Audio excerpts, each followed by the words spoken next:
Hi, and welcome to this week's edition of Career Insights from 1080. So today I am joined by Alyson, Ainsworth and Clare, Endicott to talk about strengths-based interviews. So I know they've both done a fair amount of reading on this topic, so it's going to be a really interesting conversation. So as always, please do let us know where you're joining from, and if you would like to ask any questions or make any comments as we go through the session, that would be really great to make it as interactive as possible.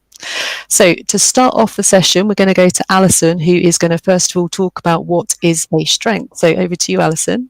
Thanks, Sarah. I think it's a great starting point when you're thinking about anything in your career is to decide the difference between a strength and a skill. Because often people think, well, I'm good at something, but is it something that I really enjoy? And I think the subtle difference between a skill and a strength is something not only are you good at it, but it gives you energy. And therefore, you're more likely to be motivated to want to do it and essentially then perform better. So playing to your strengths is a good thing to be doing in your career. And also there are lots of ways of defining what they are, and using strength-based profiling tools, etc. Where you can talk about a range of strengths, which also don't necessarily pigeonhole you into one particular area. So I think as a profiling tool, strength profiling is very good. And there's lots of them out there, and lots of quite free ones that you can do. Just Google it on the internet. Brilliant. Thank you, Alyson. So we've got a few people saying hello. So we have Mindy from Michigan. So hello. Paul from Wokingham and Deborah from Nigeria. So thank you very much for saying hello. It's really nice to see you all. So we're going to go on to our next question now, which is to Clare. So what is a strengths-based interview? Well, it's an interview that's looking, as quite obvious, at your innate strengths, but also an opportunity to look at your potential. It's quite a recent departure. Initially, these were introduced for part of graduate selection. Really because graduates obviously don't always necessarily have so much work experience. It's now being actually brought through into professional hiring. I think really with regards to diversity and inclusion, it's an opportunity for people to shine irrespective of their life experiences. So I think it's a very interesting, new departure. Brilliant, thank you. So in terms of preparation, Alyson, how would you go about preparing for strengths-based questions? It's an interesting one. A lot of recruiters would say you can't prepare for strength-based, but I suppose I would say you have to prepare by deciding initially what your strengths are, and be prepared to be able to talk about them in an interview.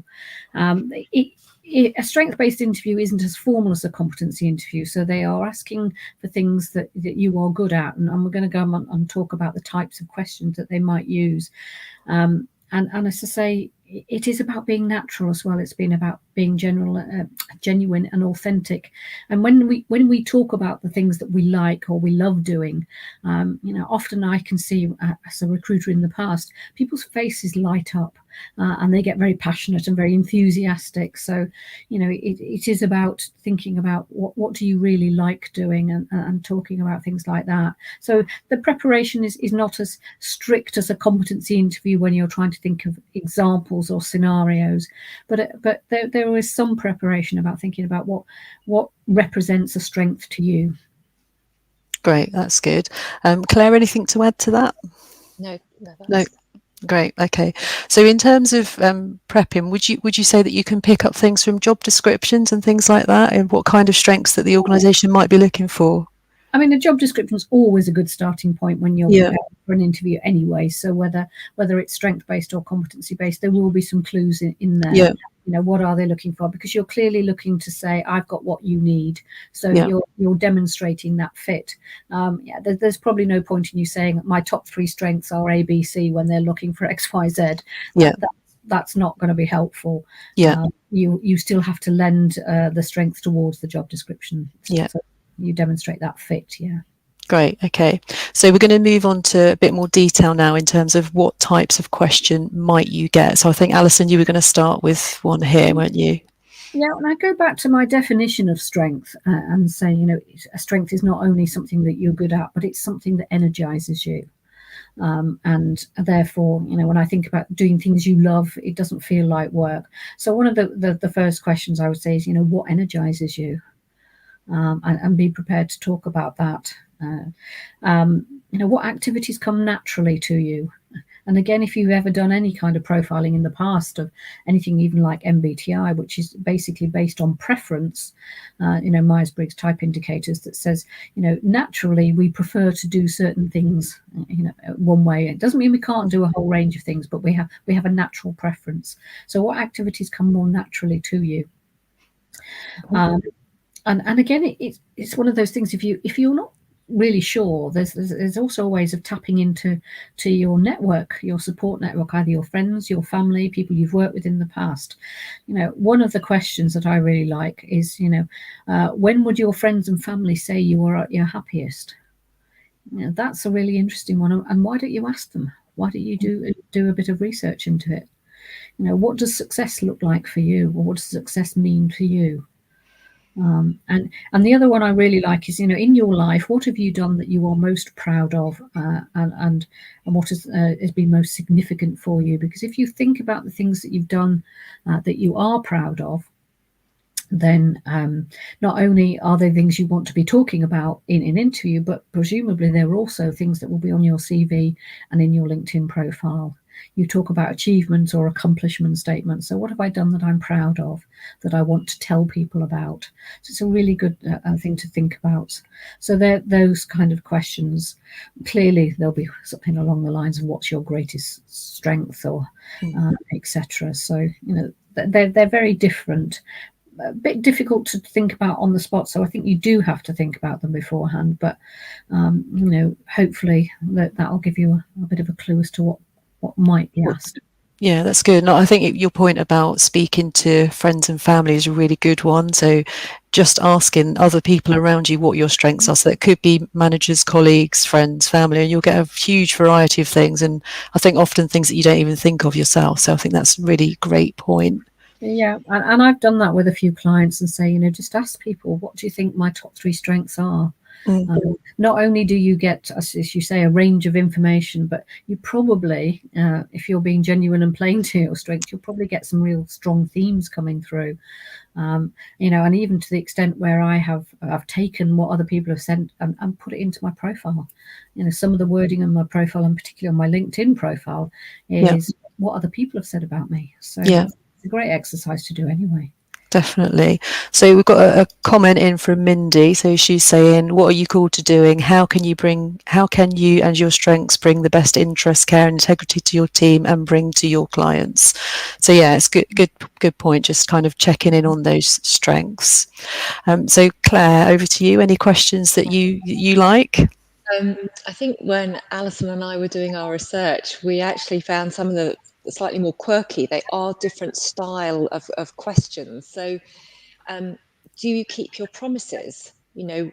That's a sort of values question. And if you had 2 hours off work, how would you use it? And I think that's quite an intriguing one as to what are they looking for in that.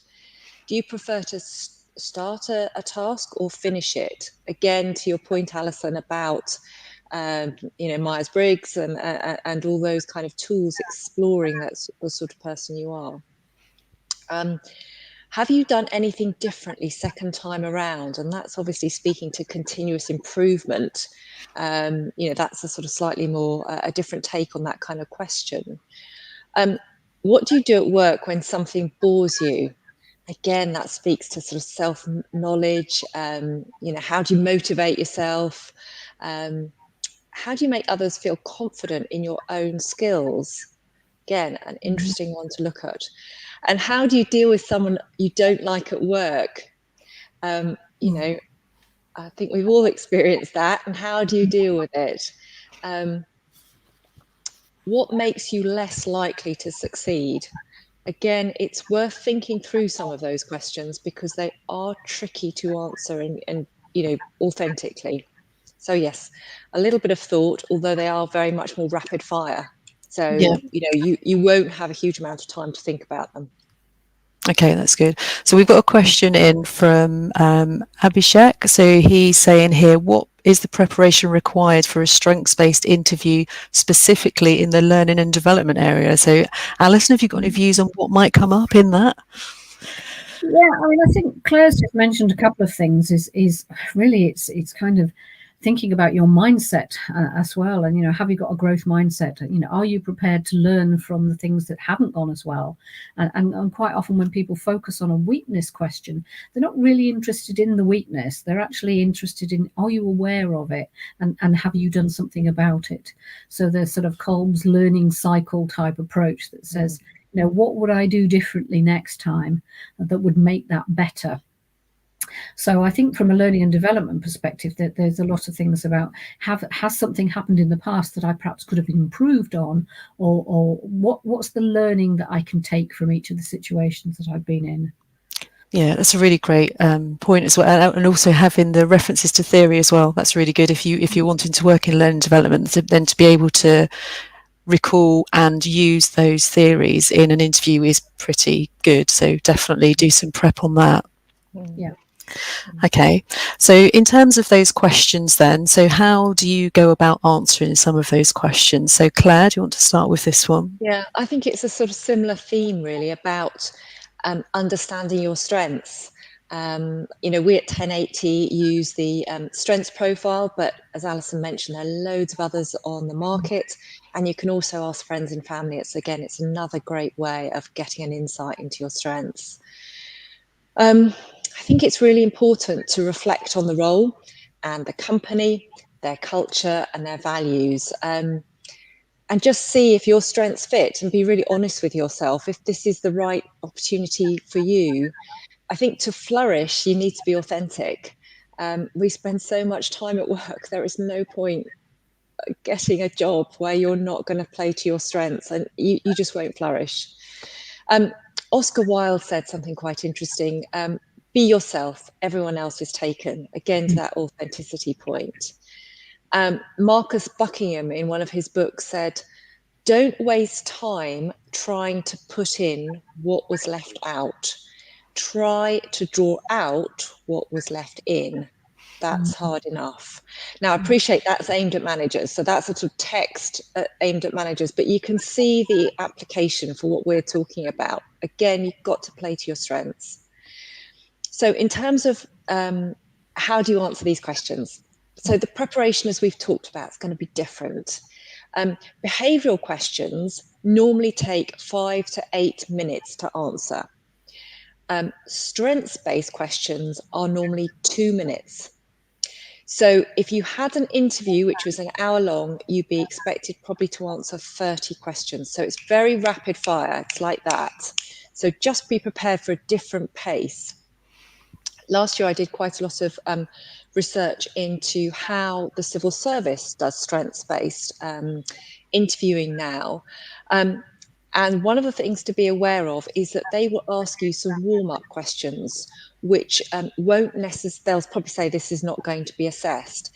Now, what they're trying to do is they're trying to calibrate your engagement with some very straightforward questions. And then they will use that as an opportunity to see, to look at that against other questions that are being assessed.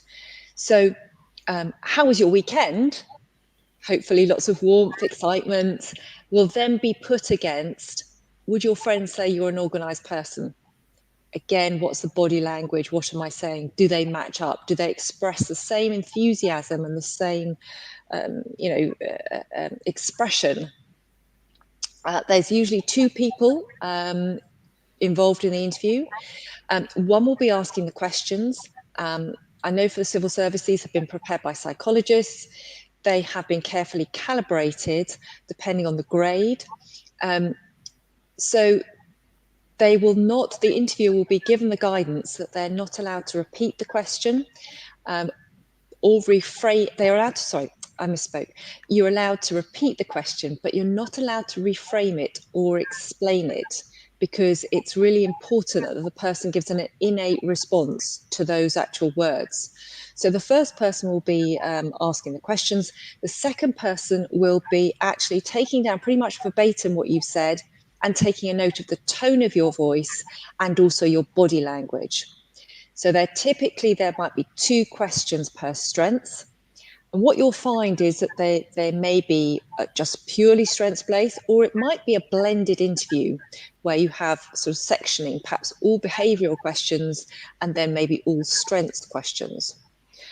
Or they might do it as an alternating approach. So buddying up a strength with a behaviour and mapping that same area across, your same thing that they're looking at. Or, and this is slightly, I think, the most challenging, randomly alternating a strength then a behaviour, but not looking at the same strength or skill. Wow. Yeah. There's a lot to take in there, isn't there? So, Alyson, have you got any comments or? Well, I was just thinking while I was listening to Claire there, I was thinking is probably the key to it is don't overthink some of that stuff. And particularly if they are moving from a strength to behavior, it's a bit like when you're answering a questionnaire and you're thinking, are they trying to trip me up? Because I'm sure I've just answered that question in a different way. You know, again, sort of do that. They are expecting you to rattle them off in terms of the answers. As Claire's already said, they're quite pacey. So don't think too hard for too long and try and overthink it and trying to be clever around, well, you know, am I being consistent in my answers? Because as I say, there is a bit about the psychology of it, your body language, and people can tell. You don't have to be a psychologist to be able to tell whether somebody is genuinely engaged or interested in the topic and the subject, and it makes them happy. You can see that when you know. People have said to me, like I said before, sometimes when you're talking about a particular subject, your face lights up. And you become very engaged. So there is a lot about that body language, and that means, you know, you are being natural, you're being genuine, and you're being authentic. So I think that's just as important to remember as trying to work out clever answers to these type of questions. Yeah, absolutely. So just going back to some of those example questions, if you do get asked the one that's what would you do if you had 2 hours spare time, what kind of things might you suggest to people they say in there? So either of you, either of you. I mean, I think that's a great question. And yeah. When Claire said that to me on when we were talking about this the other day, I went away and did actually think about that. I think the first thing I would say is I'd be very excited if I had 2 hours off work. But my natural tendency would be to probably want to fill it with doing something, because I feel I've got this free time. So what would I really enjoy doing?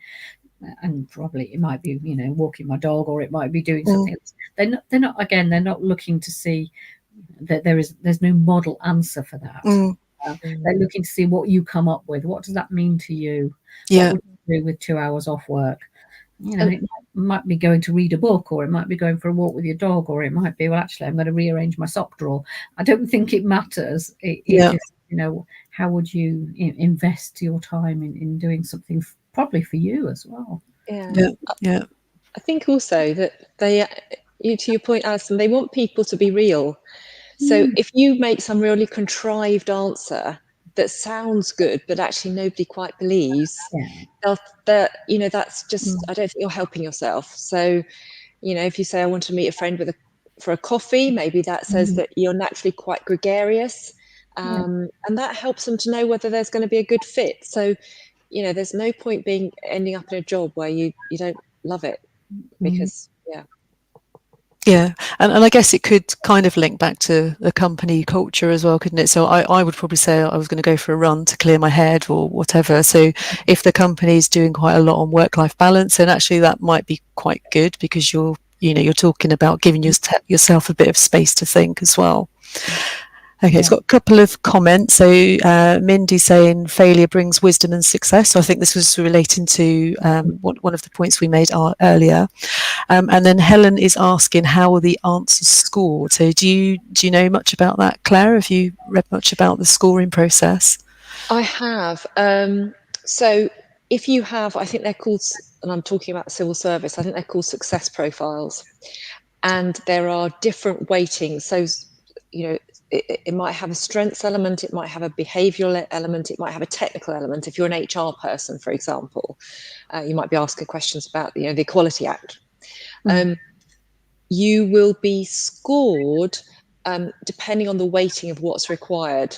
So, strengths are really important, but you might need a strong technical lead depending what you're doing, and that will be very carefully calibrated, and then different elements will be scored in different ways. And again, I think what they're trying to do is trying to sort of iron out any too high spots or too low spots, so that you really have a very robust set of data as to how the person has performed. Sounds like the interviewer's got quite a tough job, really, isn't it, with all the scribing and scoring as you go. Yeah. I think in that sense, it's a bit like a competency interview, because the person who scores the biggest, the highest number gets the job at the end of the day. But I think what this does that's different from competencies, it is fairer in a lot of ways, because it's not just looking at the one aspect, as Claire says. It's looking at the technical, the behavioral, and the strengths. So that back to that word fit, you're going to see a much more alignment to the role and to the organization, if you're looking at the breadth of things, as opposed to just the competence. Can I do the job? This is almost like, do I want to do the job, and will I fit in as well? So it's really important. Yeah. Okay, that's good. Okay, so move on to our next question now. So is this becoming a more frequent type of interview based on what your clients are saying? So Alyson, what do you think? Yes, it is, and I think back to that point that I think it's a much nicer way of interviewing, because it comes from a very positive place. It is based on positive psychology that says these are the things I'm good at, and not only are they my motivators, but genuinely, if I use my strengths, I will be performing at a higher level. So why wouldn't you want to recruit me on that basis? Claire's mentioned graduate recruitment. I know that they do use them in particular for graduates because, again, back to the word fairness, they don't necessarily have a lot of experience and potential work experience to draw on.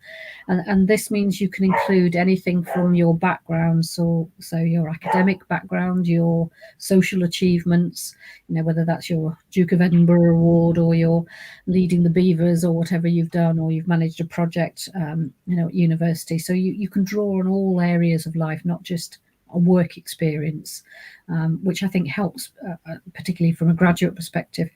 But they are being used also in a lot of private sector functions. So everything from sort of banking to insurance. So people like Barclays use them, Aviva, Standard Charter. HMRC use them from a public sector, and the NHS use strength-based profiling, as does Royal Mail, and some of the private sector. I know I've done a lot of work recently with GSK. They use strength-based interviewing as well. So a lot of the big companies are moving towards it, as I say, potentially because of the diversity aspect as well, and the fairness.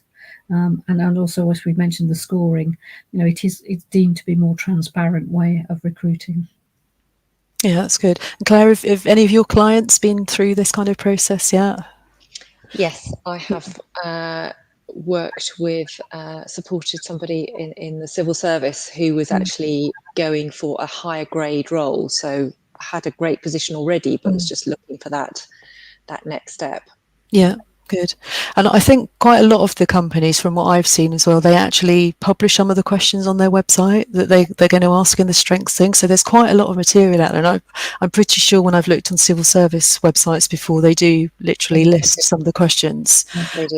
Yeah. And I know Amazon do as well. So it's definitely worth spending quite a lot of time researching those websites, because you can go in a really strong position if you've been able to do that. Yeah.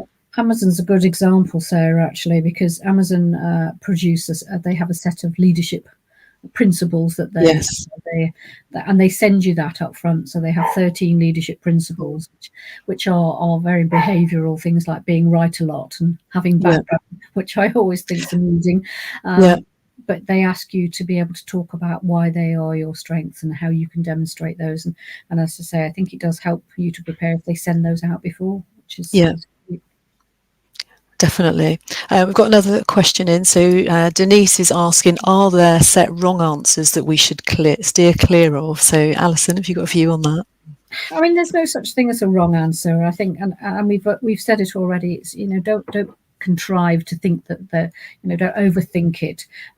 No, I would say there's no such thing as a wrong answer. I think even in the example of the weakness question, don't make it up. Be genuine, and if it is a weakness, say, and it's a phrase that I know Claire uses a lot because with her interviewing is, in the past I have not been particularly good at this, or I have a tendency to do this, but it's being aware of it and have you done something about it? So back to that kind of what did I learn from it? But I can remember recruiting graduates and them saying to me, I don't have any weaknesses. And okay, actually, yes, I think you probably do. Yeah. So maybe self-awareness is your weakness. Yeah, I must be tempted to say that to a few people, but yeah, absolutely. Yeah. We all have weaknesses. Clearly you're not going to say, well, I'm rubbish at maths if your job's, to be an accountant. But, I think it's being honest and being genuine, and don't make it up, because people can see through that. Yeah, and I think, like we always say, it goes back to applying for jobs that you're genuinely interested in, the company that you like, and doing your research is going to help you prepare those questions so that you are answering it in the right way. So you're talking about the strengths that are relevant to that job rather than just generic strengths. Yeah. And I think, in terms of the wrong answers, I mean, clearly with anything like this, they're looking at behavioural indicators that sit behind a framework. I mean, clearly, if you say, well, I don't like people, or I'm not very tolerant, or those sorts of things, that might be the wrong answer. But you're not going to say stuff like that. So. Yeah. Anything to add to that, Claire?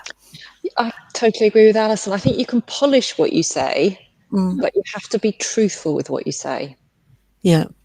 Definitely. So it's that authenticity word that's used a lot on LinkedIn, I know, but it's definitely true, isn't it, to just really genuinely say what you mean. So Denise is saying thank you. So thank you for the question, Denise. Okay, so we're about at the time when we go to our top tip. So top tip to leave with. So Alyson, did you want to go first on this one? Yeah, I think I'll go back to what I started saying at the beginning of the session. Really, is that the starting point is to understand what your strengths are, and very much to play to them. I'm a big believer in play to your strengths, and unless at some point in time outsource your weaknesses. Just recognizing that it does enhance your performance, and also believe in them. Get comfortable talking about strengths. People feel very uncomfortable saying I'm good at this, or I believe my strengths are this. I think it's quite hard for us to actually, we feel like we're showing off, but believe in them, recognize what they are, and play to them. Excellent, thank you. And Claire? Yeah, I think there's an element of research, actually. Research the company and see what their values are, what their culture is, and just make sure you're really well aligned so that you understand your strengths and see that you can play to them, to Alyson's point. It's probably worth saying that sometimes you can get blended interviews, so they might be strengths-based but also behavioural. So do research and think of examples as well, in case it's a more blended interview. And my final, I think, word of wisdom is, when you're asked, how was your holiday? What was your weekend like? Obviously try and have as much enthusiasm for that, do you want this job, or what do you think of the role, as all those questions about your holiday, your weekend, etc., so that they really all kind of, you're enthusiastic about what you're applying for.